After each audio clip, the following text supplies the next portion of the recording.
દિલ્હી પોલીસે દેશના સૌથી ધૃણાસ્પદ શૈતાનની ધરપકડ કરી છે। આ આરોપી સિરિયલ રેપિસ્ટ છે, જે વિદ્યાર્થીનીઓને પોતાની હવસનો શિકાર બનાવતો હતો।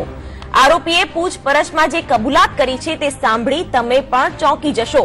આ હેવાને છેલ્લા 12 વર્ષમાં 500 થી વધુ વિદ્યાર્થીનીઓ સાથે દુષ્કર્મ કર્યું છે। આરોપીની ઓળખ સુનિલ રસ્તોગીના નામે થઈ છે, જેની ઉંમર 38 વર્ષ છે। આરોપી પરિણીત છે અને બાળકો પણ છે। આ હેવાને એ પણ સ્વીકાર કર્યો છે કે તેણે 2500 થી વધુ નાબાલિગ સાથે પણ અડપલા કરવાનો પ્રયાસ કર્યો છે।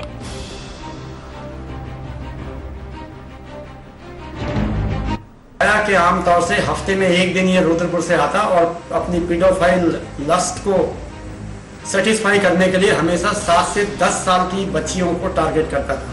और खास तौर से उस समय जब स्कूल की छुट्टी हो और कोई बच्ची अकेली इसको मिल जाए, उसको किस तरह से ल्यूट देता। चूंकि टेलर का काम करता है तो प्राय कपड़ों का लालच दिया करता है, तो आपके पापा ने आपके लिए नए कपड़े भेजे और अपनी फिर उसको लस्ट का शिकार बनाता। तारीख को मेरी बहन कॉपी लेने जा रही थी, वहाँ पे एक आदमी आता है, उससे बोलता है आपके पापा बुला रहे हैं। तो फिर वो उसके साथ चली जाती है पापा का नाम सुन के। फिर वो जीने पे ले जाता है, उसके कपड़े उतारता है और उसके साथ गलत काम करता है। फिर वो लड़की मेरी बहन मेरे घर आती है, तो मेरे से बोलती है दीदी ऐसे ऐसे हुआ। तो मैं दिल्ली पुलिस को फोन किया मैंने, तो फिर उन्होंने उनको सब कुछ बताया, उन्होंने सब क्या वो किया, फिर वो पकड़ा गया। मकान में लेके गया, वहाँ पर भी मतलब हाँ एरिया था और उसको मतलब जीने तक लेके गया। वो तो ऊपर से सुखा हो, भगवान के ऊपर से कोई आ गया और उसको छोड़ दिया।